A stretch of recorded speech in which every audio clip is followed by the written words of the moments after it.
मैं मर जाऊं तो मेरी इतनी पहचान लिख देना, मैं मर जाऊं तो मेरी इतनी पहचान लिख देना, मेरे माथे पर खून से जय भीम लिख देना। अगर कोई पूछे जन्नत के बारे में, अगर कोई पूछे जन्नत के बारे में, तो एक कागज के टुकड़े पर भारत का संविधान लिख देना, भारत का संविधान लिख देना। पत्नी रमाबाई ने कितना त्याग किया है, उनके 4 बच्चे, गंगाधर, रमेश, बेटी इंदु और सुंदर सा बेटा राजरतन, उन्होंने अपने 4 बच्चे खोए हैं। साथ साथ हमें धर्म का भी याद रखना है। यदि हम बाबा साहब अम्बेडकर को मानते हैं और तथागत बुद्ध को नहीं मानते हैं, तो हमारा बाबा साहब अम्बेडकर जी का मानना बिल्कुल बेकार है, क्योंकि हमें अपने बहुजन महापुरुषों की विचारधारा को जीवित रखना है। और जब जीवित हम रखेंगे तो तभी रख पाएंगे जब हमारा खून गर्म होगा, वरना हम जीवित नहीं रख पाएंगे। तथागत गौतम बुद्ध जी को नमन करते हुए, भारत में जन्मे सभी संत महापुरुषों को नमन करते हुए, मंच पर आसीन पूज्य भंते जी को वंदना करते हुए और सभी मंच पर बैठी महिला शक्ति को मेरा सादर नमो बुद्धाय जय भीम। और जितने भी श्रोता और जितने भी उपासक और उपासिकाएं सामने बैठे हैं, क्योंकि दर्शकों और जो लोग नीचे हैं, मैं भी नीचे से ही आपके बीच में ऊपर को आया हूं बोलने के लिए, मुझे समय मिला है। बहुत बहुत धन्यवाद कि मंच के साथ साथ जो नीचे श्रोता बैठे सभी, दोनों से मिलकर के कोई भी कार्यक्रम बनता है, कोई भी कार्यक्रम चलता है, तो मैं सभी को नमो बुद्धाय जय भीम कहते हुए अपनी बात शुरू करता हूं। जब पैदा हो बच्चे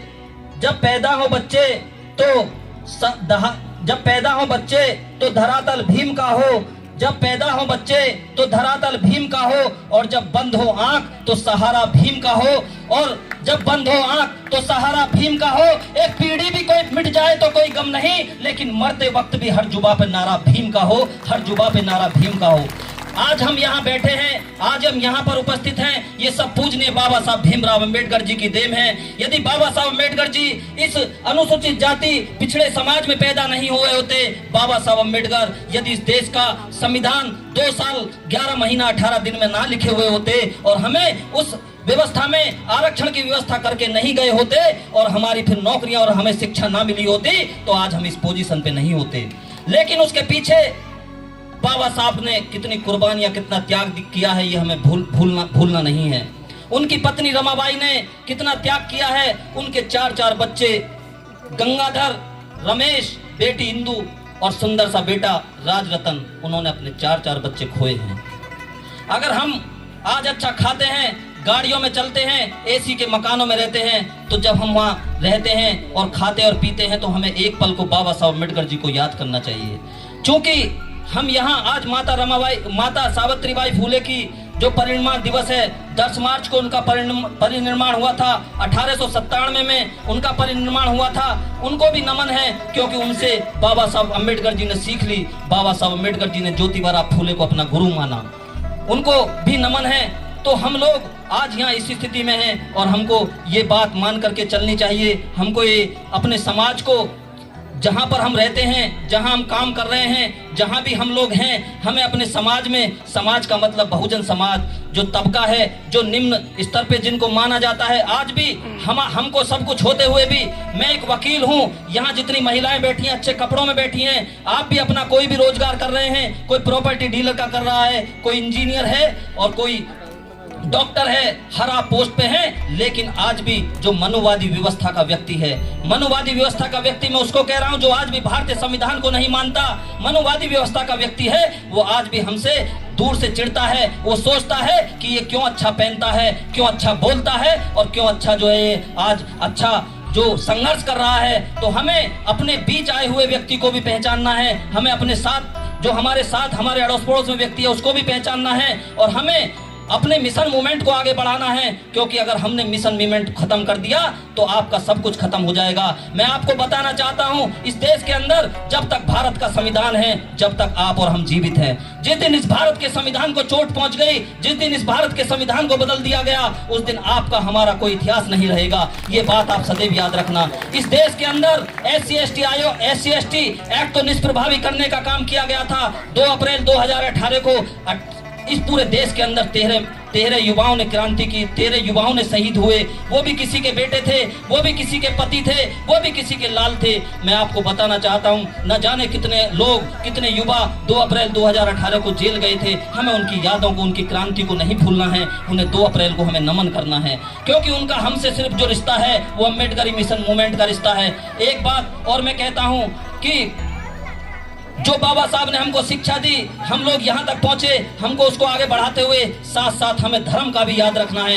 यदि हम बाबा साहब अम्बेडकर को मानते हैं और तथागत बुद्ध को नहीं मानते हैं तो हमारा बाबा साहब अम्बेडकर जी का मानना बिल्कुल बेकार है। मैं आपसे बताना चाहता हूँ, यदि आप यहाँ से विचार लेके जा रहे हैं, यदि आप कार्यक्रम लेके जा रहे हैं और घर में जाकर के आप पूजा पाठ करते हैं, तो आपका बाबा साहब अम्बेडकर का मानना बेकार है। क्योंकि 22 प्रतिज्ञाओं पर बहुत लंबी बहस पीछे भी छिड़ी। एक मंत्री जी ने भी वहाँ दिल्ली के अंदर 22 प्रतिज्ञाएं पढ़ी, उनको हटा दिया गया। तो इस तरह के कार्यक्रम, इस तरह की जो चल रहे हैं 22 प्रतिज्ञाएं जो बाबा साहब ने दी, तो हमें उनको मानना चाहिए। हमें गौतम बुद्ध का दिया हुआ धम्म बौद्ध धम्म मानना चाहिए। तभी हम बाबा साहब के सच्चे सिपाही हैं, तभी हम अपने बच्चों को हम संस्कार दें। और एक बात और याद रखें कि आपके लिए भीम का नाम जो है वो कोई छोटा नाम नहीं है। बहुत से लोग संकुचित होते हैं, वो संकुचित होते हैं जय भीम करने में। तो मैं आपको बताना चाहता हूं कि जय भीम करने में आप संकोचित ना हो। जब भी एक दूसरे से मिले तो जय भीम अभिवादन से अपना एक दूसरे का परिचय दें, क्योंकि जय भीम जब आप बोलेंगे आपके अंदर एक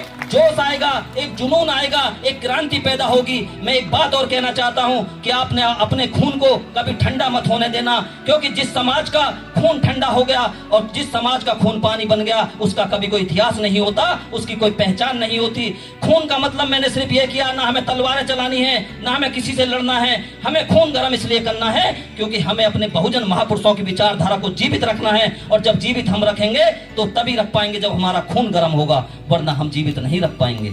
इसलिए मैं ज्यादा बात न कहते हुए, क्योंकि समय की बाध्यता है, और भी बहुत सारे विचारक हैं, हम लोगों को सभी मिलजुल कर आगे काम करना है, संगठन में काम करना है। और हम एक बात का और ध्यान दें, क्योंकि राजनीति जो ताकत होती है उससे ही हम बदलाव कर सकते हैं। आज देश के अंदर हमारी स्थिति बहुत गंभीर है, इतनी गंभीर है क्योंकि मैं बुलंदशहर से आया हूं। मैं आपको बताना चाहता हूं कि आज हमारे जो नौकरी करने वाले लोग हैं उनको उनके विभागों में प्रताड़ित किया जा रहा है, उनके अधिकारी उनको प्रताड़ित कर रहे हैं। क्योंकि मैं संघर्ष करता हूं, मैं इसलिए बात कह रहा हूं। अभी मेरे बुलंदशहर में 2 प्रवक्ता जो डाइट में प्रवक्ता हैं, जो लेक्चरर हैं, वो अपने महानिदेशक लखनऊ के आदेश पे जांच करने के लिए गए थे। उनके खिलाफ, जिस महिला के खिलाफ जांच करने के लिए गए थे, फोन करके गए थे, उनके बीच में गए थे, बता के गए थे, अधिकारी का आदेश था, फिर भी उन दोनों प्रवक्ताओं के खिलाफ छेड़छाड़ का झूठा मुकदमा लिखवा दिया गया। तो इस तरह की व्यवस्था इस देश के, उत्तर प्रदेश के अंदर चल रही है। और हमें ये बात रखना है,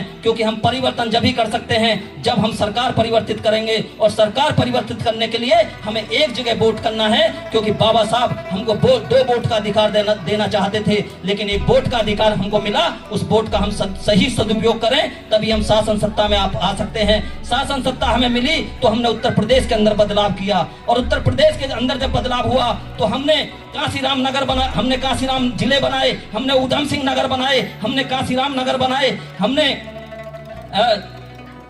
ज्योतिबा फूले नगर बनाए, महान माया नगर बनाए, हमने डॉक्टर अंबेडकर छात्रावास बनाए, हमने डॉक्टर अंबेडकर अस्पताल बनाए, हमने लखनऊ के अंदर आलीशान पार्क बनाए, हमने गौतम बुद्ध नगर के अंदर पार्क बनाए। हमने इतिहास रख दिया। अगर इतिहास रचा गया तो गौतम बुद्ध सम्राट अशोक के बाद जब आपको सत्ता मिली तो आपने इतिहास रचने का काम किया। इसलिए सत्ता में बहुत ताकत है, और सत्ता में जब ताकत है तो सत्ता लाने के लिए आप अपनी वोट का सही इस्तेमाल करें। आप शराब पे ना बिकें, आप पैसे पे ना बिकें। अगर आपकी मजबूरी है कि मुझे इस नेता का बुरा नहीं बनना है तो उसके पैसे ले लें, जेब में रख लें, लेकिन वोट वहीं दें जहां आपको देनी है।